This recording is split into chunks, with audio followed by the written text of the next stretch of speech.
Assalamualaikum warahmatullahi wabarakatuh. Saya ingin membahas tugas ekonomi bab 3, yaitu cara mengatasi masalah ekonomi. Tapi sebelum itu, izinkan saya memperkenalkan diri terlebih dahulu. Nama saya Syakira Nimaziada dari kelas 10F, absen 33. Tujuan pembelajaran: 1. Menentukan pilihan yang tepat. 2. Memanfaatkan biaya peluang. 3. Menetapkan skala prioritas dan mengolah keuangan. 4. Menjelaskan cara-cara mengatasi masalah ekonomi mikro. 5. Menjelaskan cara-cara mengatasi masalah ekonomi makro.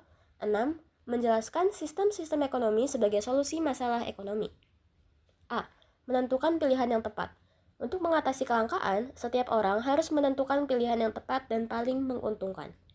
B. Memanfaatkan biaya peluang. Biaya peluang adalah segala sesuatu yang dikorbankan untuk mendapat sesuatu. Biaya peluang dapat menjadi dasar pilihan.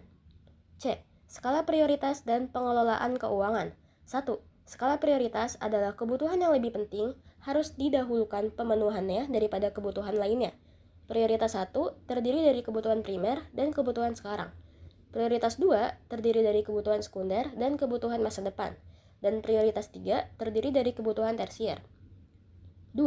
Pengelolaan keuangan dapat dilakukan dengan membuat pembukuan keuangan, memonitor dan mengevaluasi secara berkala, membiasakan diri menabung. D. Mengatasi masalah ekonomi mikro. Menentukan pilihan yang tepat untuk mengatasi masalah kelangkaan. Contohnya, 1. Memilih faktor produksi tenaga kerja. 2. Bersinergi antara pelaku pasar dan industri untuk membentuk satuan yang lebih besar. Contohnya seperti kerjasama antara Nokia dan Microsoft. 3. Membentuk kesepakatan di antara produsen dan konsumen. 4. Menggunakan teknik analisis ekonomi mikro. 5. Pemanfaatan analisis biaya peluang dalam rangka menentukan pilihan. E. Mengatasi masalah ekonomi makro. 1.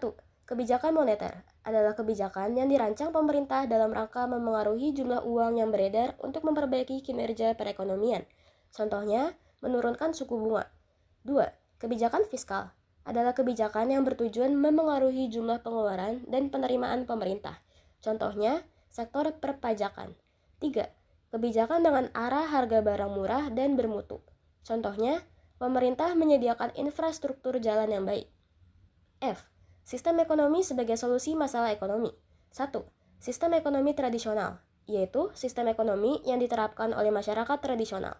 Ciri-cirinya ada teknik produksi dipelajari secara turun-temurun, modal sedikit, pertukaran dilakukan dengan sistem barter, belum mengenal pembagian kerja, terikat tradisi, dan tanah merupakan tumpuan kegiatan produksi dan sumber kemakmuran. 2. Sistem ekonomi komando, yaitu peran pemerintah sangat dominan, sedangkan peran masyarakat atau pihak swasta sangat kecil. Ciri-cirinya ada alat dan sumber daya produksi dimiliki dan dikuasai negara, rakyat tidak bebas memilih pekerjaan, dan kebijakan perekonomian diatur pemerintah. 3.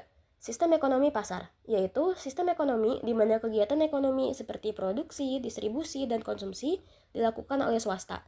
Ciri-cirinya ada semua sumber produksi menjadi milik rakyat, pemerintah tidak ikut campur tangan secara langsung dalam kegiatan ekonomi, masyarakat terbagi atas dua golongan, yaitu pemberi kerja dan penerima kerja. Timbul persaingan dalam masyarakat, setiap kegiatan ekonomi didasarkan atas pencarian keuntungan, dan kegiatan ekonomi selalu mempertimbangkan keadaan pasar. Dan yang terakhir, sistem ekonomi campuran, yaitu sistem ekonomi di mana pemerintah dan swasta saling berinteraksi dalam memecahkan masalah ekonomi. Sekian dari saya, terima kasih. Wassalamualaikum warahmatullahi wabarakatuh.